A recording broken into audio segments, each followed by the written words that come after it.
A dead body of a full-grown elephant was recovered from the cultivation field of Dudhiya village on the dry Teesta river bed, adjacent to Ghajaldoba near Bakantpur forest.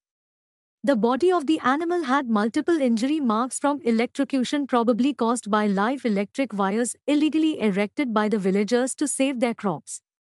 The forest guards reached the spot after being informed. The post-mortem of the elephant will determine the cause of death. The human-animal conflict has become an issue in North Bengal after the increase in the number of elephants attacks on human habitation that have taken place recently. Food and grain stored by villagers living in the fringes of the forest have become easy targets for the elephants.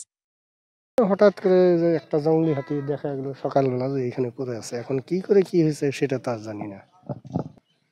হাতি আসাতে ক্ষতি ওই ধান টান খায়, হ্যাঁ, ঘর বাড়িও ভাঙে।